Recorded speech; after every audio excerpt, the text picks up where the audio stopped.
Pambansang awit ng Pilipinas, Lupang Hinirang. Bayang magiliw, perlas ng silanganan, alab ng puso, sa dibdib mo'y buhay. Lupang hinirang, duyan ka ng magiting, sa manlulupig, di ka pa sisiil, sa dagat at bundok, sa simoy at sa langit mong bughaw. May dilagang tula at awit sa paglayang minamahal, ang kislap ng watawat mo'y tagumpay na nagniningning, ang bituin at araw niya kailan pa may di magdidilim. Lupa ng araw ng luwan at ipagsinta, buhay langit sa piling mo, aming ligaya ng pag may mga api ang mamatay ng dahil sa'yo. Panatang Makabayan, iniibig ko ang Pilipinas, aking lupang sinilangan, tahanan ng aking lahi. Kinukupkup ako at tinutulungang maging malakas, masipag at marangal. Dahil mahal ko ang Pilipinas, diringgin ko ang payo ng aking mga magulang. Susundin ko ang tuntunin ng paaralan. Tutuparin ko ang tungkulin ng isang mamamayang makabayang, naglilingkod, nag-aaral, nagdarasal ng buong katapatan. Iaalay ko ang aking buhay, pangarap, pagsisikap sa bansang Pilipinas. Pledge to the Christian flag. I pledge allegiance to the Christian flag and to the Savior for whose kingdom it stands. One Savior, crucified, risen, and coming again, with might and liberty to all who believes. Pledge to the Bible. I pledge allegiance to the Bible, God's holy word. I will make it a lamp unto my feet and a light unto my path. I will hide its word in my heart, that I might not sin against God.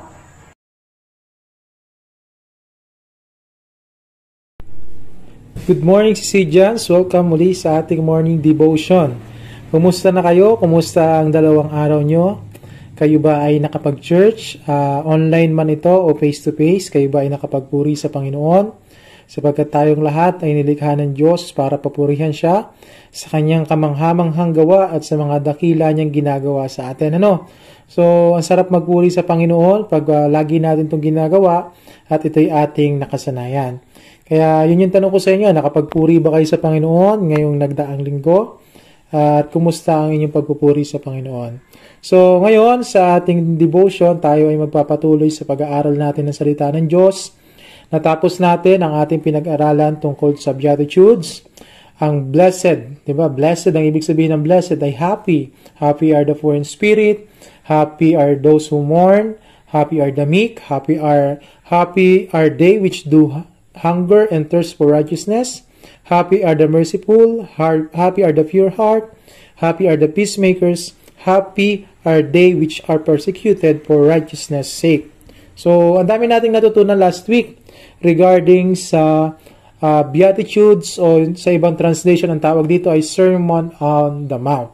So, sana may sa buhay natin at kung tayo may dumaranas sa mga gantong hamon sa ating buhay, maganda at may gabay tayo ng Panginoon at may pangako ang Panginoon sa atin. So bago tayo magsimula, tayo muna ay manalangin. Father God, sa umaga po na ito, kami po ay nagpapasalamat sa kabutihan na ibinigay mo sa amin. Pagpalain mo po ang mga guro, ang mga estudyante na makikinig ngayon ng inyong salita at hayaan mo po, Panginoon, na patuloy namin na mapapurihan ang iyong pangalan. Sa pangalan ng Panginoong Hesus, Amen. So good morning ulit mga teachers, students, and parents, at sa mga nanonood pa ng ating morning devotion. So ngayon, pagpatuloy natin yung ating pinag-uusapan sa Matthew chapter 5. So total, na pag-usapan naman natin ay nagsimula tayo sa Matthew chapter 5, ang Sermon on the Mount. So hindi natatapos ang Sermon on the Mount sa chapter 5 verses 1 to 12. Sapagkat hanggang chapter 7, ito ang nakakasakop ng Sermon on the Mount. So try natin na ipagpatuloy dahil napakaganda kasi ng buong chapter na ito, chapter 5, chapter 6, and chapter 7.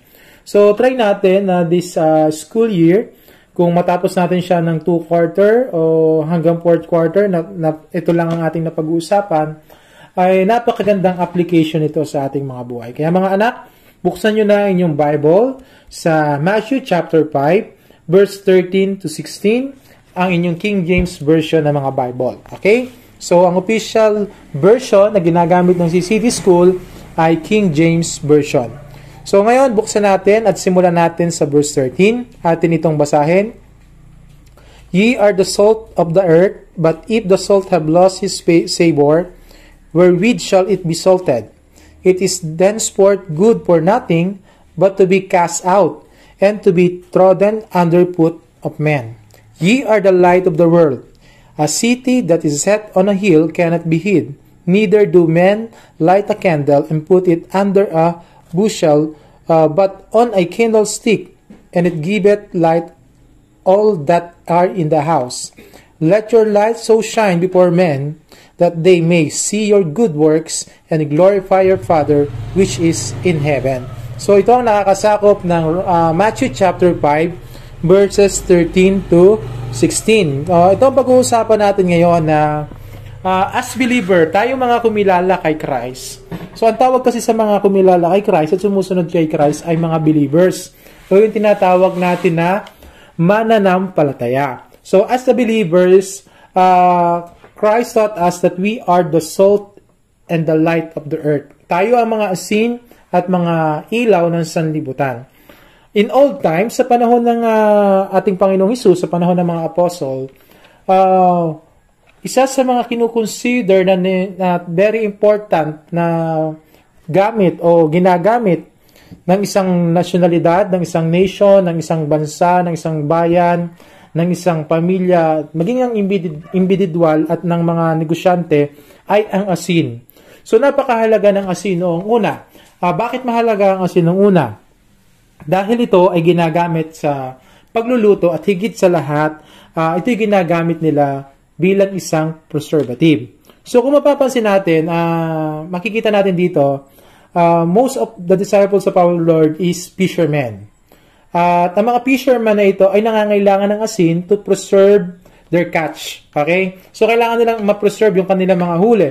So ang kailangan nila asin para ma-preserve ito. Kaya habang nagtuturo ang ating Panginoon, ang Panginoong Jesucristo sa mga apostol, sa mga disciple niya, makikita natin na related sila sa topic na binigay ng ating Panginoon, especially ang asin. So, ang sabi ng Lord, ye are the salt of the earth. So, kayo ang mga asin ng sanlibutan.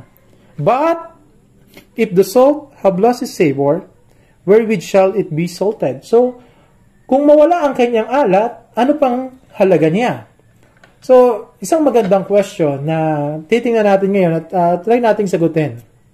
Ang asin, nawawala ang kanyang alat pag ito ay inihahalo mo sa tubig.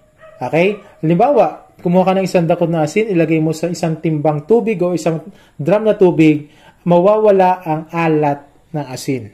Okay? So, once na nagalaw ang tinatawag na purity, chemical composition ng isang salt, nawawala ang kanyang alat at nawawala na siya ng halaga. Bibigyan ko kayo ng example. Once na, halimbawa, sina Peter, di ba, mangingisda sila lahat. At tinuruan ng Lord na kayo ang mga asin ng sanlibutan at kung mawala ang inyong alat ay wala ng halaga. Anong silbi pa ng isang asin kung wala ng alat?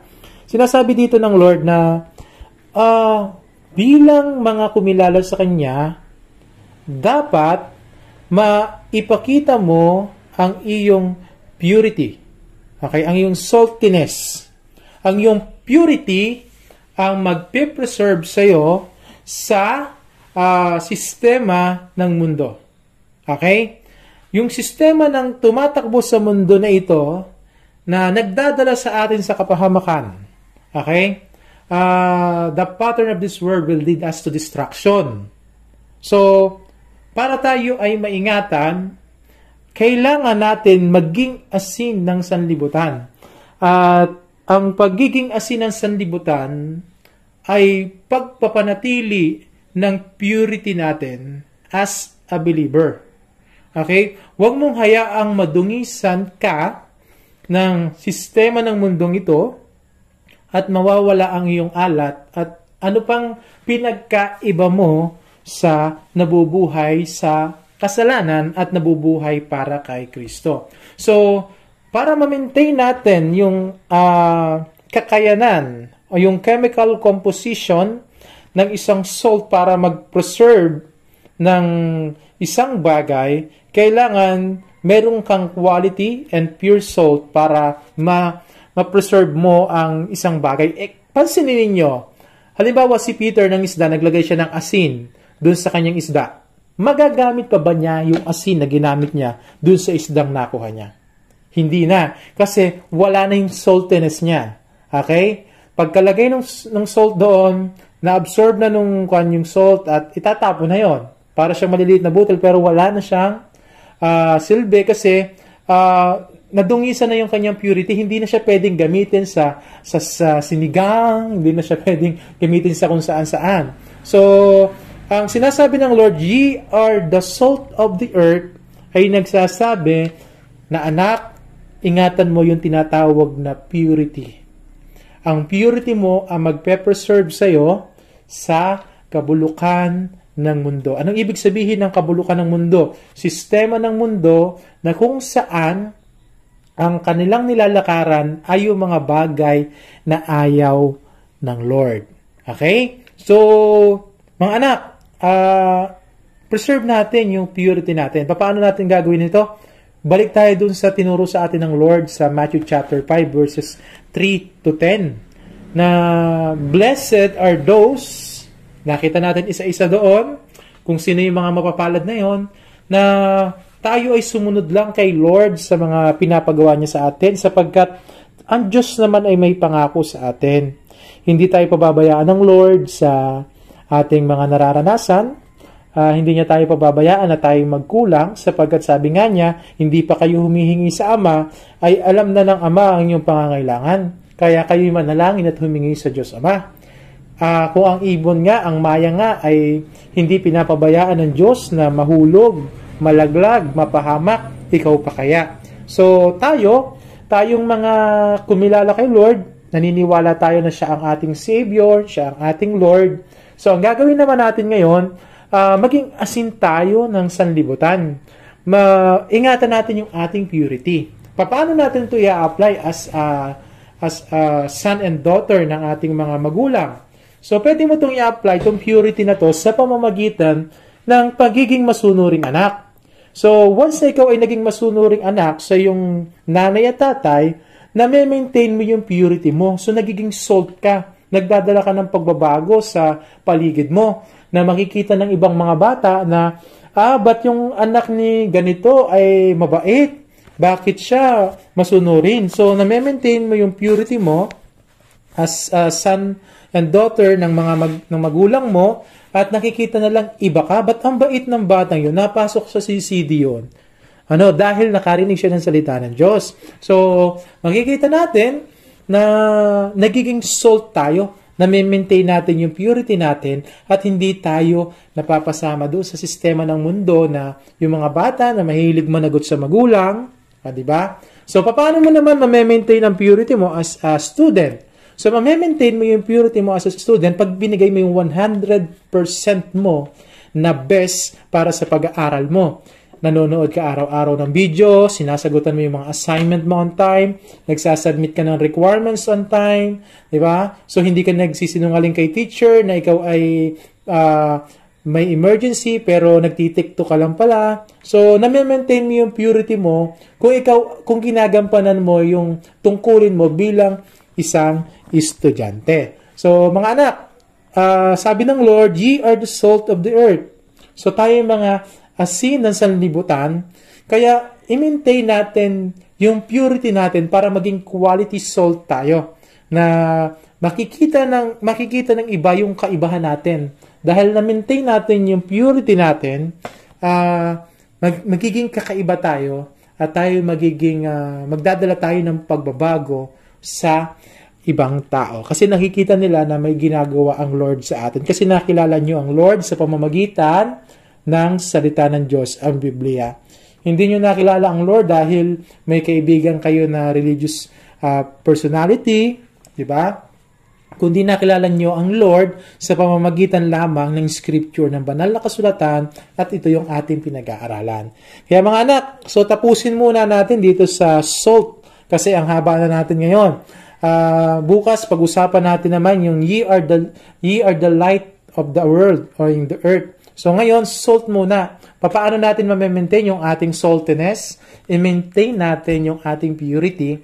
At pag na-maintain natin yung ating purity, tayo ay magiging kakaiba at hindi tayo mapapasama sa kabulukan ng mundong ito. Okay? So, maraming salamat mga anak at hayaan nyo muna na ipag-pray ko kayo ngayong umaga.